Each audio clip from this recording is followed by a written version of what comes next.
തദ്ദേശ തെരഞ്ഞെടുപ്പിൽ പ്രകടന പത്രിക പുറത്തിറക്കിയിരിക്കുകയാണ് LDF. കേരളത്തെ കേവല ദാരിദ്ര്യത്തിൽ നിന്ന് മോചിപ്പിക്കുമെന്നാണ് പ്രകടന പത്രികയിൽ പറയുന്നത്. കേരളത്തെ സമ്പൂർണ്ണ പോഷകാഹാര സംസ്ഥാനമാക്കി മാറ്റുമെന്നും വാഗ്ദാനമുണ്ട്. തെരുവുനായ ശല്യമില്ലാതാക്കുമെന്നും വാഗ്ദാനം. ജനക്ഷേമ നടപടികളെല്ലാം പ്രതിഫലിക്കാൻ പോകുന്ന ഒരു തെരഞ്ഞെടുപ്പാണിത്. വൻകിട വികസന പ്രവർത്തനങ്ങളും കേരളത്തിൽ ശക്തിപ്പെടുകയാണ്. കേരളത്തിൻ്റെ തൊഴിലില്ലായ്മയ്ക്ക് പരിഹാരം കാണാൻ കഴിയത്തക്ക നിലയിൽ വൻകിട വ്യവസായങ്ങളും ശക്തിപ്പെട്ടു വരികയാണ്. ഇത്തരമൊരു സാഹചര്യത്തിൽ ഇടതുപക്ഷ ജനാധിപത്യ മുന്നണി ജനങ്ങളുടെ മുമ്പിൽ അവതരിപ്പിക്കുന്ന പ്രശ്നങ്ങളാണ് ഈ തെരഞ്ഞെടുപ്പ് മാനിഫെസ്റ്റോയിലൂടെ ഇവിടെ ഞങ്ങൾ വ്യക്തമാക്കുന്നത്. വിവരങ്ങളുമായി ആർ ശ്രീജിത്താണ് തിരുവനന്തപുരത്ത് നിന്ന് ചേരുന്നത്. ശ്രീജിത്തെ, ഗുഡ് ആഫ്റ്റർനൂൺ. സമകാലിക കേരളത്തിൻ്റെതായിട്ടുള്ള അല്ലെങ്കിൽ കേരള സമൂഹം നേരിടുന്ന ചില പ്രശ്നങ്ങൾ, ആ പ്രശ്നത്തിനുള്ള പരിഹാരങ്ങൾ എന്ന നിലയിലാണല്ലോ ഈ പ്രകടന പത്രിക മുന്നോട്ട് വെച്ചിരിക്കുന്നത്.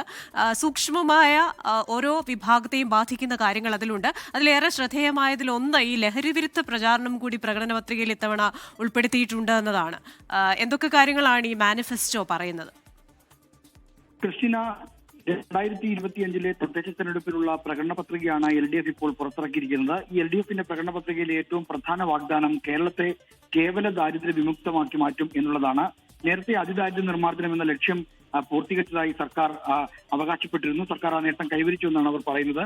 എന്നാൽ ഇത് അതിദാരിദ്ര്യത്തിൽ നിന്ന് കരകയറ്റിയതിനൊപ്പം വീണ്ടും ദാരിദ്ര്യത്തിലേക്ക് വഴുതി പോകാതിരിക്കാനും തുടർന്ന് അവർക്ക് സഹായം നൽകും. ഇതോടൊപ്പം ഈ അതിദാരിദ്ര്യ പട്ടികയ്ക്ക് മുകളിലുള്ള കേവല ദാരിദ്ര്യ കുടുംബങ്ങളെ കൂടി കണ്ടെത്തി മൈക്രോ പ്ലാനുകൾ വഴി ദാരിദ്ര്യമുക്തമാക്കാൻ പരിപാടി നടപ്പിലാക്കും. ഇത്തരക്കാരെ കണ്ടെത്താൻ ഉദാരമായ മാനദണ്ഡങ്ങൾ സ്വീകരിക്കും. അതുവഴി കേവല ദാരിദ്ര്യം പൂർണ്ണമായും കേരളത്തിൽ നിന്ന് നിർമ്മാർജ്ജനം ചെയ്യുമെന്നാണ് പ്രകടന പത്രികയിലെ വാഗ്ദാനം. ഇതോടൊപ്പം തന്നെ കേരളം നേരിടുന്ന മറ്റൊരു പ്രധാനപ്പെട്ട പ്രശ്നം തെരുവുനായ്ക്കളുടെ ശല്യമാണ്.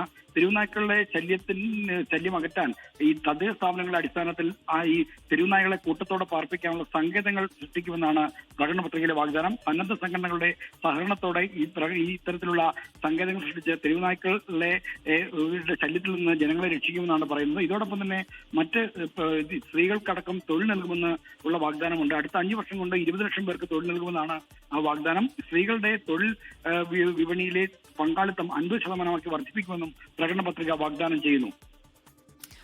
ആർ ശ്രീജിത്താണ് തിരുവനന്തപുരത്ത് നിന്ന് വിശദാംശങ്ങളുമായി ചേർന്നത്.